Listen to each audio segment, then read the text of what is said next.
présidence de la République arabe syrienne remercie les Syriens à l'étranger quant à la large participation aux élections.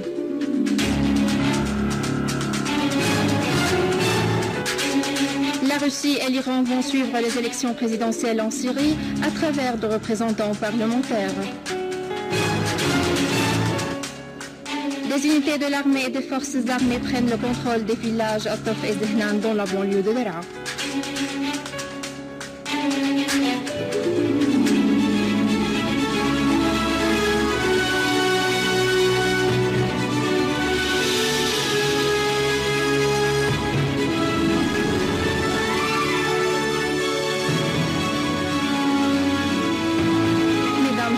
Bonjour et merci de nous rejoindre. La présidence de la République arabe syrienne a exprimé son remerciement aux citoyens syriens à l'étranger pour leur large participation dans les élections présidentielles. La présidence de la République a exprimé sur sa page sur le réseau social Facebook que la précipitation des citoyens au bureau de vote pour participer à cette échéance constituait la preuve de la grande clairvoyance nationale qui a distingué les Syriens tout au long de leur histoire et une expression de leur attachement national réel et authentique à leur patrie et leur aspiration pour la construction de la Syrie du futur en exerçant leur droit constitutionnel de voter dans les ambassades syriennes ou de participer dans le soutien à cette échéance à travers les marches, les sit-ins et les autres méthodes dans les pays où il n'y a pas d'ambassade syrienne ou les pays qui n'ont pas permis la tenue des élections sur leur territoire.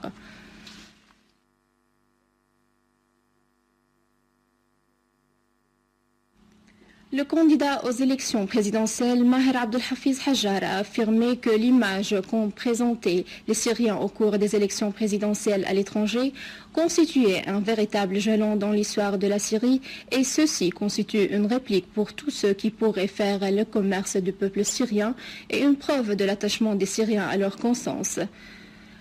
M. Hajjar a indiqué que les trois candidats se lancent des constantes nationales et personne ne pourrait se poser en dehors de l'indépendance et de la souveraineté de la Syrie, indiquant qu'il voudrait que personne ne vote pour lui que sur la base de son programme électoral et non pas pour sa personne. Al-Hajjar a indiqué qu'il était nécessaire de trouver une vision claire qui ferait l'objet d'un consensus par les Syriens et de posséder les mécanismes de son exécution. Al-Hajjar a précisé que la Syrie pourrait être un des pôles mondiaux et nous devons chercher un exemple national syrien pour la Syrie et un rôle, a-t-il précisé. Et au sujet intérieur, Al-Hajjar a refusé la création de partis politiques sur un fondement religieux, conformément à la constitution de la République arabe syrienne, indiquant que les frères musulmans ne possédaient pas la moindre vision ou position des causes arabes. Al-Hajjar a précisé que son programme électoral adoptait la reformulation du mouvement de la libération arabe, dans lequel la Syrie aurait le rôle primordial sous sa forme laïque, où il n'y aurait pas de contradiction entre la laïcité et la religion.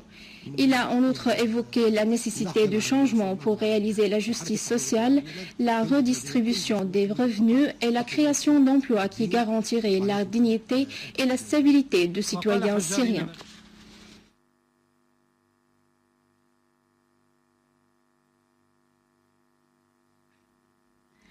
Le candidat au poste du président de la République, Hassan Nouri, a affirmé lors d'une réunion à l'hôtel Sheraton à Damas que les forces de la coalition nationale démocratique que l'élection présidentielle ne constitue pas une compétition pour le poste, mais une option visant à construire la patrie, soulignant qu'il est un homme réformiste et non pas un rival.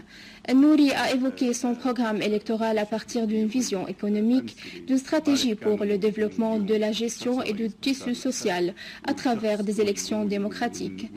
Il a considéré que ce qui s'est passé de la scène électorale au Liban exprime un consensus national soutenant la Syrie et l'armée arabe syrienne. إنه البرنامج الاقتصادي كان بالنسبة لهم مقبول جدا وكنا عم نتحاور وانتم سمعتوا الحديث. La Commission centrale russe des élections a souligné sa détermination à envoyer des représentants en Syrie pour suivre la présidentielle prévue le 3 juin prochain. La Commission a fait savoir que le membre de la Commission, Anton Lopatin, et le chef du département des relations extérieures à la Commission, Igor Ivlanov, visiteront la Syrie pour suivre la présidentielle, conformément à l'invitation du côté syrien. Le conseiller du guide de la révolution iranienne pour les affaires internationales, Ali Akbar Wilayati, a affirmé qu'une délégation iranienne suivra les élections présidentielles en Syrie, estimant que la tenue des élections constitue une réplique ferme aux ennemis du peuple syrien. Wilayati a ajouté que l'acceptation des pays arabes des résultats des élections en Syrie ou son refus n'était pas important.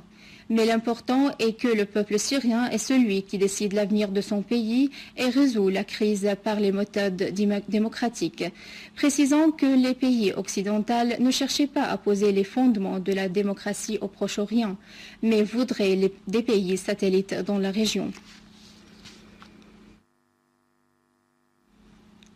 Le ministre de l'Information, Amran Zaabi, a affirmé que l'importance des élections présidentielles en République arabe syrienne prévues le 3 juin prochain provient du fait qu'elles ouvriront la porte pour mettre fin à la crise en Syrie au moment où les forces appuyant le terrorisme œuvrent à prolonger cette crise. M. Zaabi a indiqué dans une interview à la chaîne El-Manar que les élections présidentielles se déroulent conformément à la Constitution et à la loi. Il a précisé que le taux de participation des Syriens à l'étranger était bon dans les pays où elles se déroulaient, ajoutant que les déclarations qui ont été faites par certaines forces et personnalités libanaises à propos de la précipitation des Syriens au siège de l'ambassade à Beyrouth reflètent la nerveuse politique anticipée chez ces forces, soulignant que la porte est ouverte devant les Syriens à l'étranger pour retourner à leur patrie et l'État est prêt à les accueillir et à leur assurer les nécessités du retour.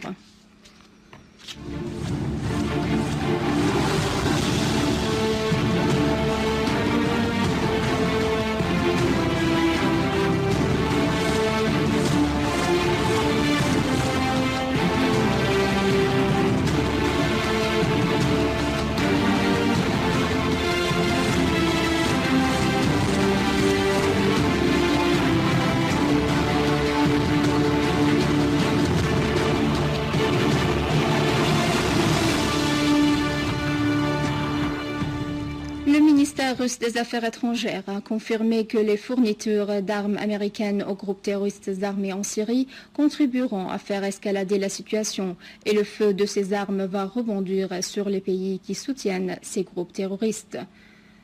Dans un communiqué, la Russie s'est déclarée inquiète à propos des rapports médiatiques sur l'intention de l'administration américaine de renforcer son approvisionnement en armes aux groupes armés modérés de l'opposition, notant que la plupart des rapports confirment que Washington a fourni des aides militaires mortelles aux groupes terroristes armés en Syrie, ce qui constitue une escalade de la crise en Syrie. Dans la banlieue de Dera, l'armée arabe syrienne a pris le contrôle des deux villages Tof et Satah Zahnan dans la région Al-Lajat lors d'une opération militaire spécifique. Une unité de l'armée a avorté une tentative d'infiltration et autre d'agression contre un point militaire à la ferme de Hamada dans le village de Aousaj, éliminant un grand nombre de terroristes.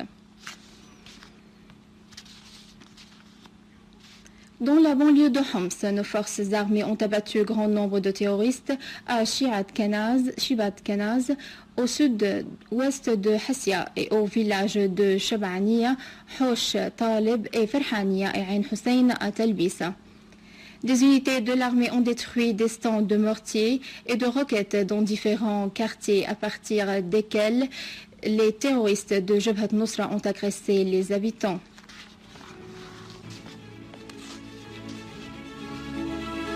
À la fin de ce journal, je vous rappelle les principaux titres. La présidence de la République arabe syrienne remercie les Syriens à l'étranger quant à la large participation aux élections.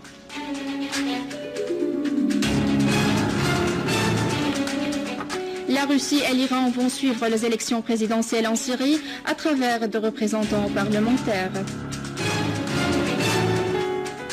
Des unités de l'armée et des forces armées prennent le contrôle des villages Atof et Zehnan dans la banlieue de Daraa. C'est la fin de ce journal. Je vous remercie de l'avoir suivi. Je vous rappelle que vous pouvez consulter notre site internet syrianonline.sy pour revoir ce journal et davantage d'informations. Au revoir.